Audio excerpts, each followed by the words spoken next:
Hello friend, मैं नीरज एक बार फिर आप सभी का स्वागत करता हूं अपने YouTube चैनल एग्ज़ाम क्रैकर्स गुरु में। ये हमारी स्पेशल क्लासेस हमने चालू की हैं। इसमें आपको आरआरबी एनटीपीसी, एसएससी जीडी और आरआरबी ग्रुप डी के प्रीवियस ईयर के क्वेश्चन हम सॉल्व कराएंगे। ये प्रीवियस ईयर के क्वेश्चन हमने लिए हैं 2020 से 2024 तक के, केवल जीके और जीएस के। इसके बाद हम लोग स्टैटिक जीके पर भी फोकस करेंगे।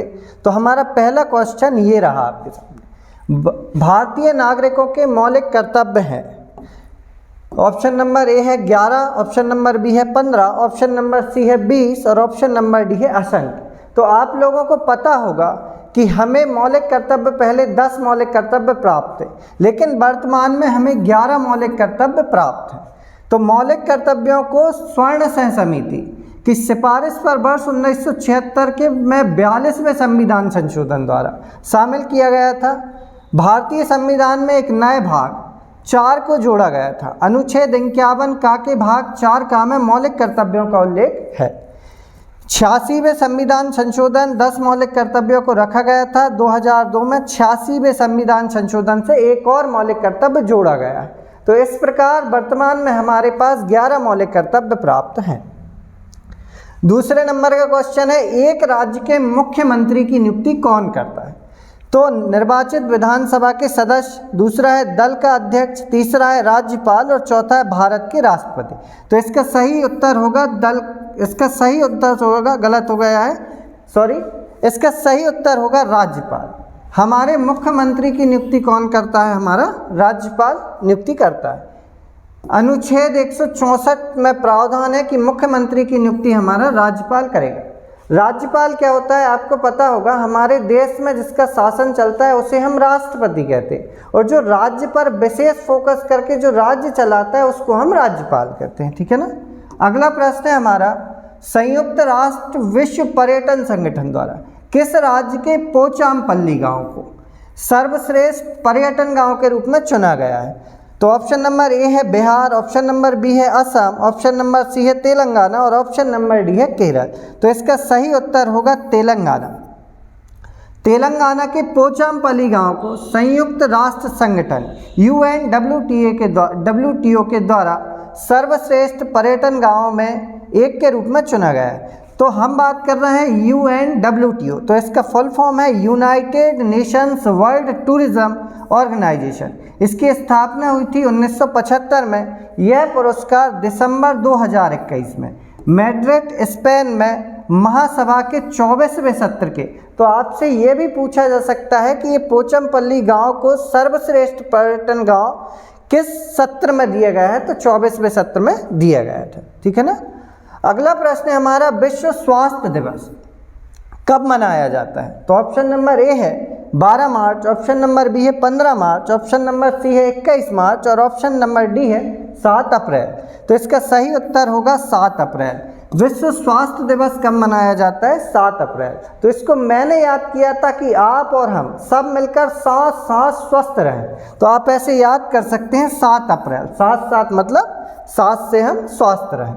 तो इसके बाद मैंने कुछ और इम्पोर्टेंट डेज आपके लिए लिखे हुए हैं, जैसे अंतर्राष्ट्रीय महिला दिवस, ये मनाया जाता है 8 मार्च को। जल दिवस कब मनाया जाता है? 22 मार्च को। पृथ्वी दिवस मनाया जाता है 22 अप्रैल को। विश्व जनसंख्या दिवस मनाया जाता है 11 जुलाई को। अंतर्राष्ट्रीय साक्षरता दिवस मनाया जाता है 8 सितंबर को। विश्व ओजोन दिवस, इस पर आप इम्पोर्टेंट लगा लें, ये हर एग्ज़ाम में आता है। विश्व ओजोन दिवस ये मनाया जाता है 16 सितंबर को। और राष्ट्रीय एकता दिवस मनाया जाता है 31 अक्टूबर को।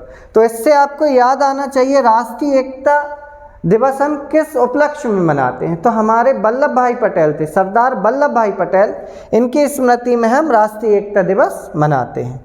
अगला प्रश्न हमारा है, नाइटिंगेल ऑफ इंडिया के नाम से किसे जाना जाता है? तो ऑप्शन नंबर ए है Lata Mangeshkar, option number B है PT Usha, option number C है सरोजिनी नायडू और ऑप्शन डी है मदर टेरेसा। तो इसका सही उत्तर होगा सरोजिनी नायडू। सरोजिनी नायडू जी को नाइटिंगेल ऑफ इंडिया के नाम से जाना जाता है। नाइटिंगेल ऑफ इंडिया को हम हिंदी में बोलते हैं भारत की कोकिला।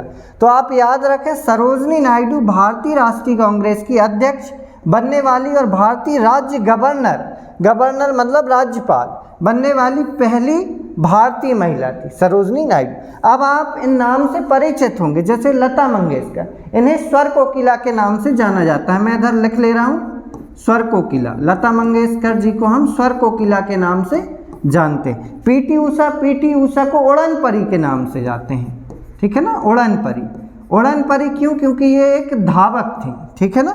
और मदर टेरेसा तो आपको पता है, मदर टेरेसा को निर्मल हृदय के नाम से मदर टेरेसा को जाना जाता है, ठीक है। तो आप चाहें तो इसका स्क्रीनशॉट ले लें, ठीक है ना। अगला प्रश्न है हमारा, यूएनडीपी संयुक्त राष्ट्र विकास कार्यक्रम का मुख्यालय कहाँ है? तो सबसे पहले हम बात करते हैं यूएनडीपी का फुल फॉर्म। तो ये मैंने मेंशन किया हुआ है, यूनाइटेड नेशंस डेवलपमेंट प्रोग्राम, ठीक है ना। अब हम इसके ऑप्शन देखते हैं कि इसका मुख्यालय कहाँ है। ऑप्शन नंबर ए है जेनेवा, ऑप्शन नंबर बी है वियना, ऑप्शन नंबर सी है न्यूयॉर्क, ऑप्शन नंबर डी है पेरिस। तो इसका सही उत्तर है न्यूयॉर्क, ठीक है। यूएनडीपी का मुख्यालय है न्यूयॉर्क। तो इसकी स्थापना को कब हुई थी? 22 नवंबर 1965। आप इस स्थापना को भी याद रखें क्योंकि ये क्वेश्चन अभी फिर एक एग्जाम में मैंने देखा हुआ था, ठीक है। यूएनडीपी की स्थापना हुई थी 22 नवंबर 1965 को। हमारा अगला प्रश्न है, सिंधु घाटी सभ्यता के लोग किसकी पूजा करते थे? ऑप्शन नंबर ए है ब्रह्मा जी की, ऑप्शन नंबर बी है पशुपतिनाथ जी की, ऑप्शन नंबर सी है विष्णु जी की, ऑप्शन नंबर डी है इंद्र एवं वरुण की। तो इसका सही उत्तर होगा पशुपतिनाथ जी की। आप लोगों ने पढ़ा होगा कि सिंधु घाटी लोगों की सबसे ज़्यादा श्रद्धा भगवान शिव में थी, उन्हीं को हम पशुपतिनाथ जी के नाम से जानते हैं। अब मैंने मेंशन किया हुआ है, सिंधु घाटी सभ्यता दुनिया की सबसे प्राचीन सभ्यताओं में से एक है। सिंधु घाटी सभ्यता को हड़प्पा सभ्यता के नाम से भी जाना जाता है। यह सभ्यता 3300 ईसा पूर्व से 1300 ईसा पूर्व तक फैली हुई थी, ठीक है ना। चलिए आगे प्रश्न है आपका, बिग बैंग सिद्धांत। बिग बैंग सिद्धांत निम्नलिखित में से किसकी व्याख्या करता है? ऑप्शन नंबर ए है धरती का उद्भव, ऑप्शन नंबर बी है समुद्र का उद्भव, ऑप्शन नंबर सी है तारामंडल का उद्भव और ऑप्शन नंबर डी है ब्रह्मांड का उद्भव। तो इसका सही उत्तर होगा ब्रह्मांड का उद्भव। आप देख रहे हैं बिग बैंग सिद्धांत, इस पे आप इंपॉर्टेंट लगा लें, ये क्वेश्चन वेरी इंपॉर्टेंट है। ब्रह्मांड की जब उत्पत्ति हुई थी तो एक सिद्धांत आया था बिग बैंग सिद्धांत, ठीक है। तो ये बिग बैंग सिद्धांत का प्रतिपादन बेल्जियम के खगोल शास्त्री और ब्रह्मांड वैज्ञानी जॉर्ज लेमेत्रे, ये नाम आप याद रख लीजिए, जॉर्ज लेमेत्रे, इन्होंने बिग बैंग सिद्धांत का प्रतिपादन किया था। हमारा अगला प्रश्न है, भारत की खोज। भारत की खोज पुस्तक किसने लिखी थी? ऑप्शन नंबर ए है Mahatma Gandhi, option number B है Ramdhari Singh Dinkar, option number C है जवाहरलाल नेहरू और ऑप्शन डी है रविंद्रनाथ टैगोर। तो इसका सही उत्तर होगा पंडित जवाहरलाल नेहरू जी। भारत एक खोज पुस्तक के लेखक थे पंडित जवाहरलाल नेहरू। इस पुस्तक का अंग्रेजी में नाम है डिस्कवरी ऑफ इंडिया। आप याद रखना, इस नाम से पुस्तक पूछी जाती है, डिस्कवरी ऑफ इंडिया किन के द्वारा लिखी गई थी? तो इनका उत्तर रहेगा पंडित जवाहरलाल नेहरू। अच्छा, इस किताब पर आधारित एक निर्देशक थे, डायरेक्टर, उनने पूरी फिल्म बना दी थी, एक धारावाहिक बना दिया था, जिनका नाम भी आप याद रखिए, श्याम बेनेगल। इन्होंने दूरदर्शन चैनल पर एक धारावाहिक बनाया था, ठीक है ना। चलिए अगला प्रश्न है हमारा, निम्नलिखित में से किसको सम्राट अशोक ने बौद्ध धर्म के प्रचार के लिए श्रीलंका भेजा था? किस धर्म के लिए? बौद्ध धर्म के लिए, ठीक है ना। तो ऑप्शन नंबर ए है तिष्य, ऑप्शन नंबर बी है तीवर, ऑप्शन नंबर सी है महेंद्र एवं संघमित्रा, ऑप्शन नंबर डी है दशरथ। तो इसका सही उत्तर होगा महेंद्र एवं संघमित्रा, ठीक है। संघमित्रा को अशोक ने बौद्ध धर्म के लिए भेजा था। बौद्ध धर्म दुनिया के सभी धर्मों में से एक है। इसकी शुरुआत भारत में करीब 2500 साल पहले हुई थी।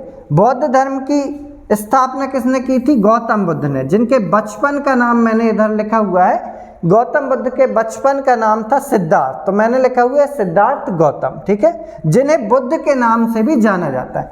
अच्छा, आप एक चीज़ और याद रखें, मैं बात कर रहा हूँ जैसे बुद्ध की, तो आप इसमें एक फैक्ट और लिख लें, इन्हें लाइट ऑफ एशिया कहते थे, ठीक है। In light of Asia, Asia का प्रकाश पुंज, मैं इधर लिख दे रहा हूँ एशिया का प्रकाश पुंज, एशिया का प्रकाश पुंज, ये भी बार बार पूछा गया है और मुझे याद आ गया तो मैंने आप लोगों के साथ शेयर कर दिया है, ठीक है ना। ये आप देख रहे हैं बुद्ध अपने कुछ भिक्षुतियों के साथ बैठे हुए हैं, ठीक है ना। चलिए आगे का क्वेश्चन है हमारा, कंप्यूटर में डाटा का सबसे छोटा मात्रक, मात्रक मतलब यूनिट की बात कर रहे हैं हम। ऑप्शन नंबर ए है किलोवाट, ऑप्शन नंबर बी है बिट, ऑप्शन नंबर सी है बाइट और ऑप्शन नंबर डी है मेगाबाइट। तो इसका सही उत्तर होगा आपका option number B, option number B आपका सही उत्तर होगा। कंप्यूटर में सबसे छोटी यूनिट है हमारी बिट।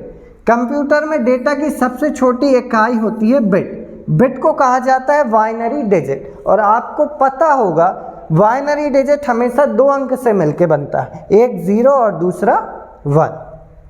हमारा अगला प्रश्न है, उपराष्ट्रपति का मुख्य कार्य क्या है? तो इसके ऑप्शन है राज्यसभा की बैठकों की सभापतित्व करना, ऑप्शन नंबर बी है प्रधानमंत्री को सलाह देना, ऑप्शन नंबर सी है राष्ट्रपति को सहयोग प्रदान करना और ऑप्शन नंबर डी है मुख्य न्यायाधीशों की नियुक्ति करना। तो इसका सही उत्तर होगा राज्यसभा की बैठकों का सभापतित्व करना। हमारे उपराष्ट्रपति जो हैं वो राज्यसभा के उपसभापति कहलाते हैं, ठीक है ना। भारत के वर्तमान उपराष्ट्रपति श्री जगदीप धनखड़ जी हैं। वे 11 अगस्त 2022 को भारत के 14वें उपराष्ट्रपति बने। आप ये इम्पोर्टेंट जो है ये आप नोट कर लीजिए, 14वें उपराष्ट्रपति थे हमारे जगदीप धनखड़ जी, ठीक है। अगला प्रश्न है हमारा, एशियाई क्रिकेट परिषद ACC के अध्यक्ष वर्तमान में कौन है? तो ऑप्शन नंबर ए है Jaydev Pakhande, option number B है Najmul Hasan, option number C है Jai Sai, option number D है सौरभ गांगुली। तो इसका सही उत्तर होगा जय साय, ठीक। ACC एशियाई क्रिकेट परिषद, इसका इंग्लिश है एशियन क्रिकेट काउंसिल। एशियाई क्रिकेट परिषद एक क्रिकेट संगठन है जिसकी स्थापना 1983 के खेल को बढ़ावा देने के लिए, विकसित करने के लिए की गई। और आप लोगों को ये पता होगा कि जय साय लगातार तीसरी बार, है ना, तीसरी बार इसके अध्यक्ष बने हुए हैं, है ना। चलिए अगला प्रश्न हमारा, राष्ट्रीय विकास परिषद का मुख्य संबंध होता है, ठीक। तो इसका NDC, ठीक है, राष्ट्रीय विकास परिषद मतलब NDC, योजनाओं के अनुमोदन से, ग्राम्य विकास परियोजनाओं के क्रियान्वयन से, विकास परियोजनाओं के निर्माण से और केंद्र राज्य वित्तीय संबंधों से। तो इसका सही उत्तर होगा योजनाओं के अनुमोदन से। NDC भारत के विकास से जुड़े मामलों पर विचार विमर्श करने और फैसला लेने के लिए बनाई गई एक सर्वोच्च संस्था है। इसकी स्थापना 6 अगस्त 1952 को हुई थी। प्रधानमंत्री इसकी अध्यक्षता करता है। तो राष्ट्रीय विकास परिषद का मुख्यालय नई दिल्ली में है। जवाहरलाल नेहरू नवंबर 1952 में NDC की पहली बैठक के अध्यक्ष थे। तो ये लाइन आपको समझ आ गई होगी मैंने क्यों इसको मेंशन किया है, क्योंकि अभी मैंने बताया है कि इसका अध्यक्ष जो है प्रधानमंत्री होता था और पहले हमारे NDC के मतलब अध्यक्ष जो थे पहले प्रधानमंत्री थे पंडित जवाहरलाल नेहरू जी। अगला प्रश्न है, किस देश ने राफेल नडाल को जन्मदिन को राष्ट्रीय टेनिस दिवस, आपको पता होगा एक टेनिस खिलाड़ी हैं राफेल नडाल, तो इनके राष्ट्रीय टेनिस दिवस के रूप में मनाने का निर्णय लिया है। तो ऑप्शन नंबर ए है रोमानिया, ऑप्शन नंबर बी है स्पेन, ऑप्शन नंबर सी है अर्जेंटीना, ऑप्शन नंबर डी है स्विट्जरलैंड। तो इसका सही उत्तर होगा स्पेन। राफेल नडाल जो है स्पेन के खिलाड़ी, तो हम बात कर रहे हैं स्पेन। स्पेन की राजधानी है मैड्रिड, स्पेन की मुद्रा है यूरो। स्पेन दक्षिण पश्चिमी यूरोप में स्थित है। यूरो का प्रतीक मैंने ये बनाया हुआ है, आप देख रहे हैं स्क्रीन पर, मैंने यूरो का सिंबल बनाया है। यूरो को EUR कोड से दर्शाया जाता है। यूरो बैंक नोट मूल्य वर्ग में 5 रुपये का नोट, 10 रुपये का नोट, 20 रुपये का नोट, 50 का नोट, 100 का नोट, 200 का नोट और 500 का नोट भी शामिल। तो आपको पता है ये भारतीय नोटों जैसे, भारतीय नोट में आपने देखा होगा पहले 1 रुपये का नोट भी आता था, 2 का भी आता था, इधर केवल 5 का आता है, 10 का आता है, 20 का आता है, इस प्रकार से ना, ठीक है। चलिए, थैंक यू फॉर वॉचिंग। आप लोगों ने सहयोग किया। इस वीडियो को ज़्यादा से ज़्यादा लाइक करें, शेयर करें और सब्सक्राइब करें। Thank you.